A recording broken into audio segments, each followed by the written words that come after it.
We actually worked together. I'm the supervisor. She was my assistant. She was ear hustling like she normally did on the job and heard me talking. From then on, sir, she made my life a living hell on this job. We ended up in a real bad altercation. She pointed at me and said, "I'm gonna kill you." And that's why she no longer works with me, because she threatened me.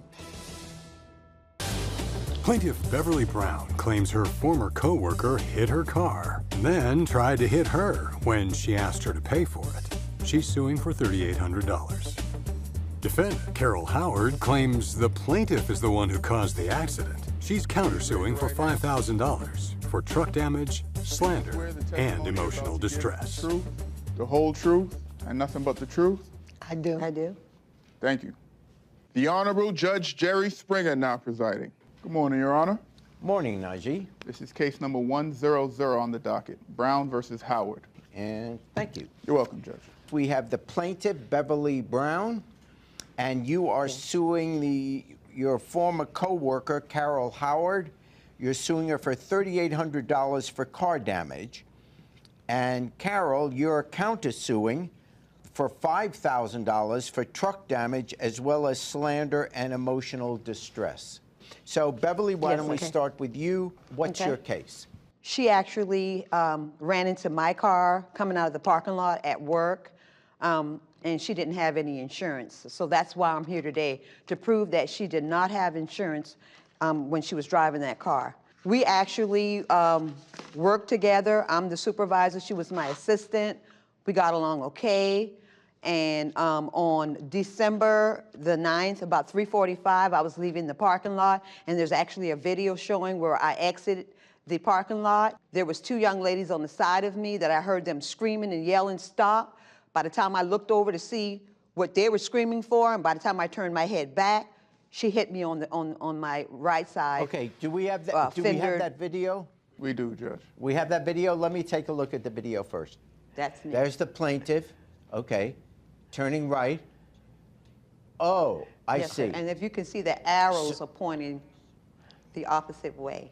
So you're saying the defendant, you're the plaintiff in the black car. That's me. You're coming out, and on your video, the defendant is going against the arrow. Okay, that gives me a picture of what happened. She immediately jumps out her car and says, "Oh, you hit me, I'm in the right of way," because I was going straight. I said, "Lady, ain't no right of way, no parking lot, and how you ain't see my big red ass truck?" All right, continue with your case. So the two young ladies that were screaming on the other side of me, they actually called the VA police. The police came. They asked both of us for a license and registration. I had mine ready. She didn't show her insurance. She said she left it in another car or something to that aspect, but she never brought her insurance, but I had mine.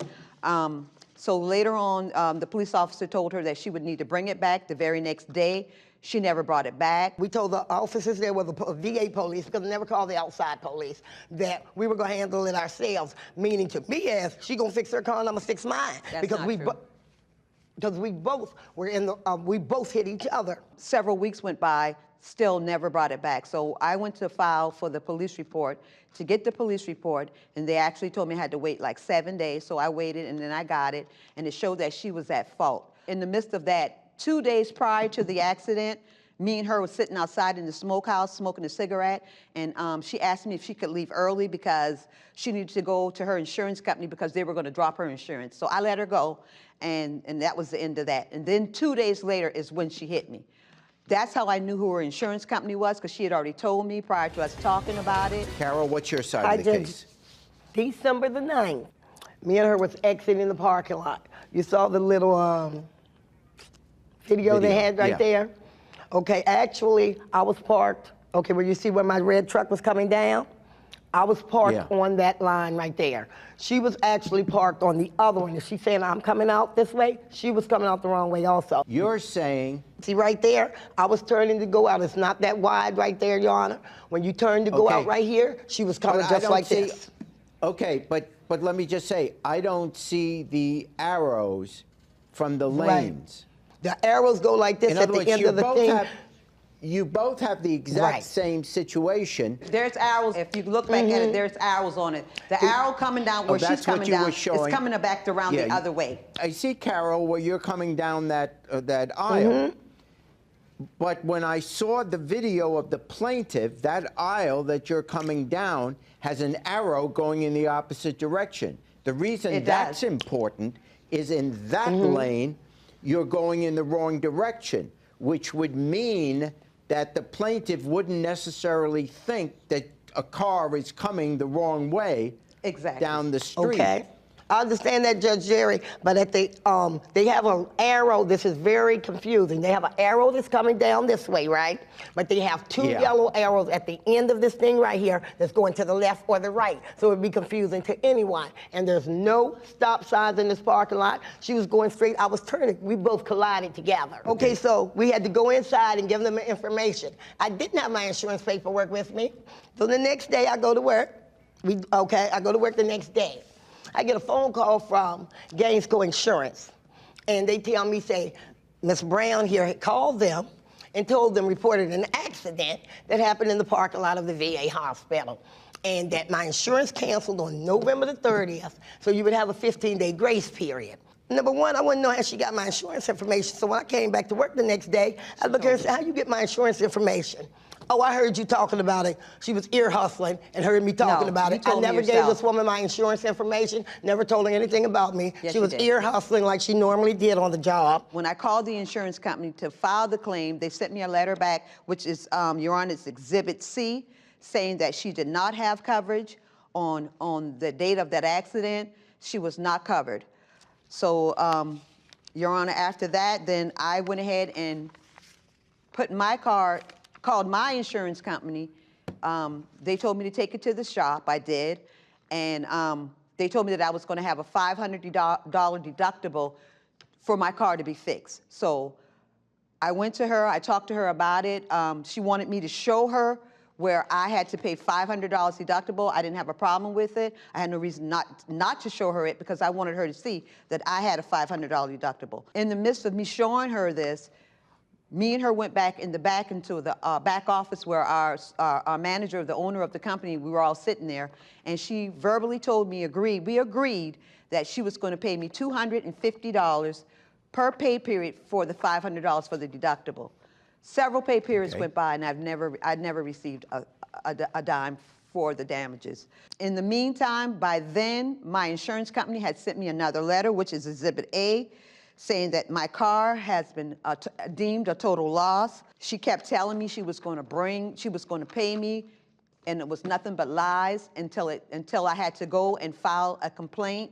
Then it got a little hostile between us because I was actually tired of her coming to work every day, still driving that same car that didn't have any insurance on it. She kept telling me she had insurance and she was going to bring me the paperwork. And I said, fine, bring me the paperwork. If you bring me the paperwork, then we wouldn't have to go to court.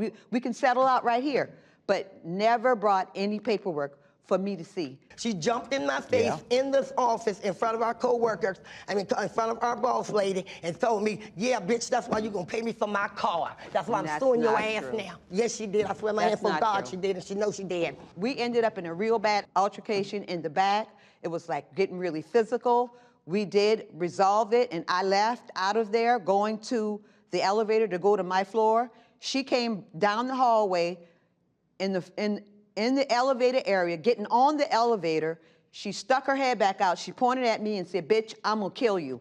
And that's why she no longer works with me, because she threatened me. Over all this that happened, I was in the right. I had insurance on my car, full coverage at that. My car was in good condition until she ran into my car. How much did you get paid by your insurance company? It's a breakdown of there. It's highlighted on how much money that I was going to receive for my car, and which, if you look at Exhibit D, this is a car repair breakdown. If you can see that the labor was $1,650, my insurance only paid out $1,850. That still wasn't even enough to fix my car. So you got And then, Your Honor, I had to buy my car back. I bought my car back from them for $200. You didn't have to, because you chose to, right? I chose to, yes, sir. I chose to buy it back. So they paid you $1,860, which they said the car was totaled.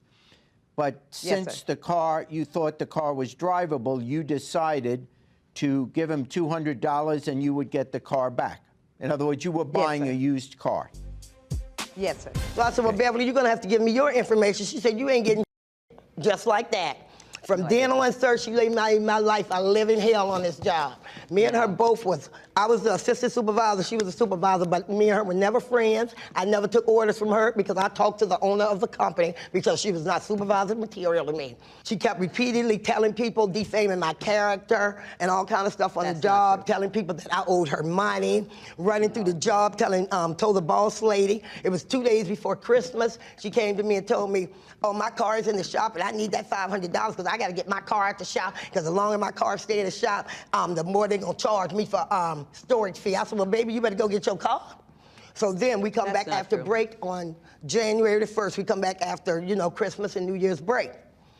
Yeah. When I come into work, the owner of the company tells me, she tells them, oh yeah, she had to, she trying to get her car back, and all of these lies and stories to several different people on the job. That she need $500 from me to get her car. I said, Beverly, show me some paperwork. Never would show me no paperwork. She was making like on the job that she never had the car back. The whole time she had the car, her man was out there driving the car.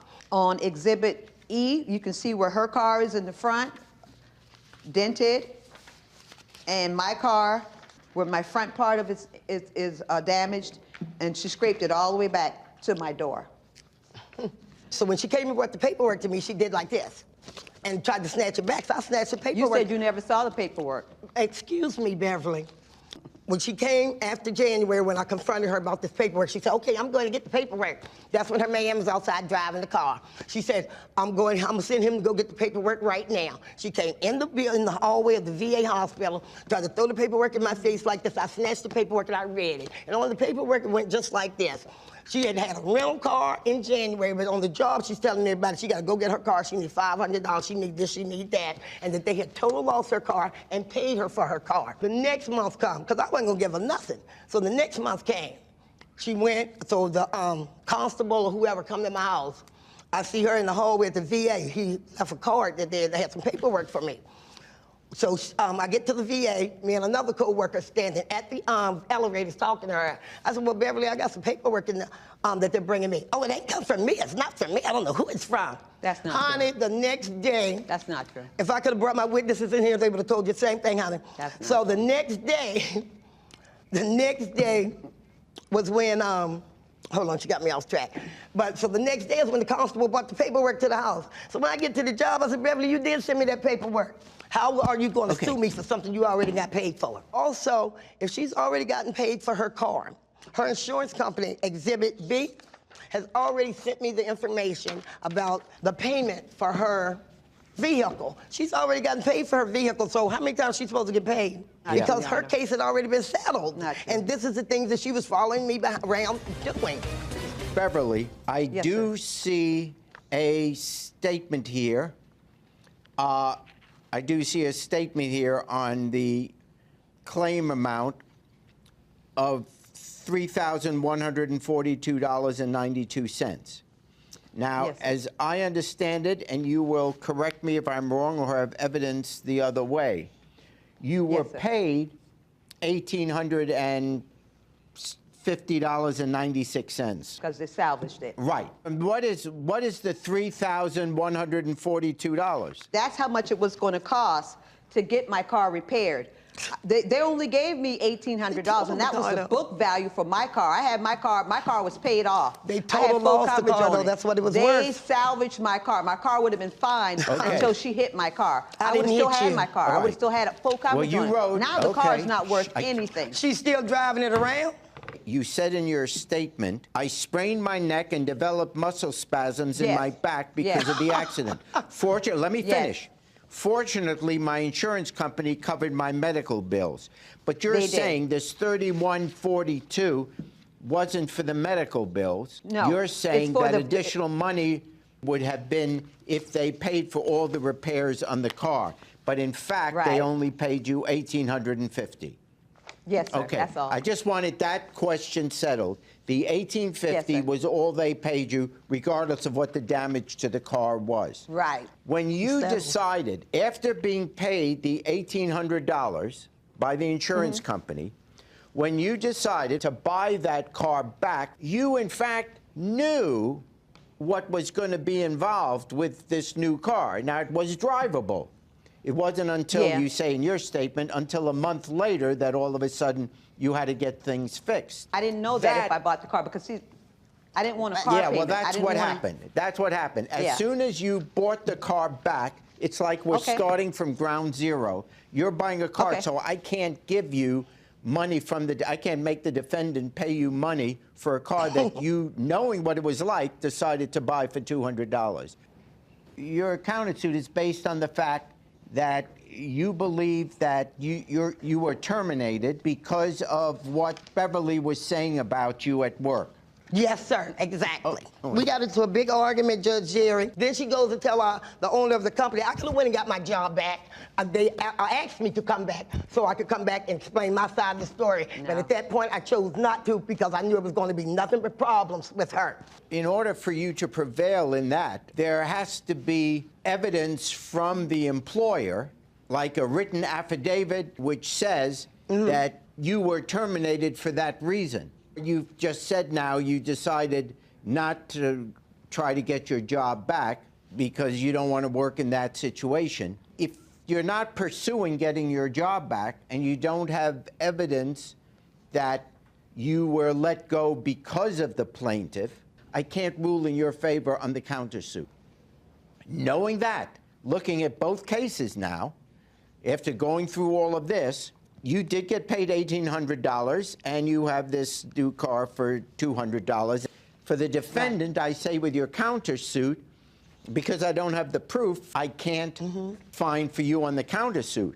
So as lovely as it was meeting both of you, I dismiss the suit and the countersuit. Okay. Thank you. Nice meeting you, Judge Jerry. If I had called the outside police, she would have went to jail because she didn't have a driver's license or proof of insurance. She wouldn't have been able to drive that car off the car lot. Me and Beverly were never friends because she was never my cup of tea, so we good. She'd be all right. Hey, YouTube, thanks for watching. For more Judge Jerry, click here. For more Jerry Springer, click here.